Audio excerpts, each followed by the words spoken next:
ಹಾಗಾದರೆ ಈ ಸ್ತ್ರೀ ರಾಜ್ಯದ ಬಂಧುವ ಕುದುರೆಯನ್ನು ಬಂಧಿಸಿರಿ, ಯುದ್ಧಕ್ಕೆ ಆಜ್ಞೆಯನ್ನು ಪಾಲಿಸಿರಿ.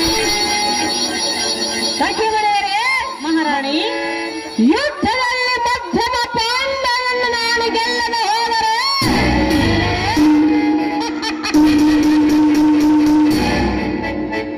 ಈ ಇಳಿಯಾಳ ರಾಜ್ಯದಾರಿಗೆ ಪ್ರಬೀಳಾಳಂಬರಾಗುವುದು ಸಾರ್ಥಕವೇನು? ಮಹಾರಾಣಿ, ಸಖಿಮಣಿ, ತಾವಿನ್ನು ಕನ್ಯಾಮಣಿ. ಹೌದು, ಇಲ್ಲವಲ್ಲವರವರು ವಿಚಾರ ಮಾಡಿ ನೋಡಿ. ಏನೆಂದು ವಿಚಾರಿಸಬೇಕು? ನೀವು ಮೊದಲೇ ಹೇಳಿದ ಮಾತನ್ನು ಮರೆತಿರಿ. ಏನು ಹೇಳಿದ್ದೆ? ಏನು ಹೇಳಿದ್ದೆ? ಅರ್ಜುನನ ವಿಚಾರವಾಗಿ ಗುಟ್ಟಾಗಿ ಹೇಳಿದ್ದಲ್ಲವೇ? ಹೌದಲ್ಲವೇ? ಅದನ್ನು ಹೇಳುತ್ತಿರುವೆಯಾ?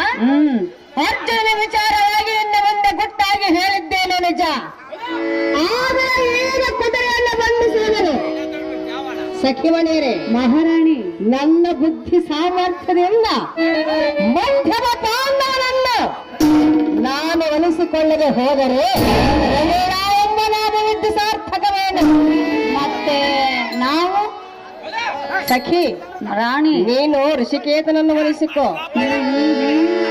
ಸಖಿಮಣಿ ಮಹಾರಾಣಿ, ನೀನು ಪ್ರದ್ಯುಮ್ನನ್ನು ಒಲಿಸಿಕೊ.